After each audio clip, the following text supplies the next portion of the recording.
coow li ci musique bi. Aba. coow li ci musique bi nga déglu ma attentivement. loolu weesoo. moo bëgg sénégalais yëpp ñu déglu li may wax. Wally Seck c'est un icône. ci musique Sénégal. def na fi loo xamante ni ñun artistes yi ndaw yi ñu ngi ñaan yàlla def ko. comprendre nga.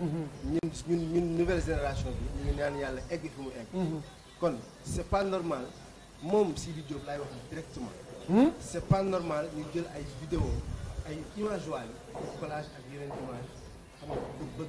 est-ce que moo ko def. est-ce que comprendre nga. est-ce que moo ko def non xaaral est-ce que comprendre nga. ndax bëgg bëgg ñoom ñu leen entouré ak ñoom ñëpp Wally mooy seen ñoom ñëpp comprendre nga.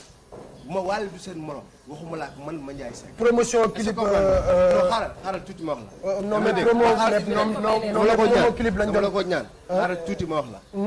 comprendre nga Wally li mu def ci musique ñun jeunes talents yi defaguñ ko kon ñoom nañu yaru nañu am respect yaa may dégg nañu am respect parce que mënoo jël Wally tey yaa may dégg jël say image di ko collé ak ay image am comprendre nga. doo invité nit muy ñëw di wax nga koy dagg mais vraiment promotion clip dañ tey su ma laajee sa mot de la fin parce que temps bi moo ñu xoj fi ñu toll nii sa mot de la fin nga wax ñu ko tey. sama mot de la fin mooy nañu yaru nañu am respect. yaa may dégg. Wally du seen morom. am nga ay projet yoo xam ne Mandiaye Seck mooy seen morom.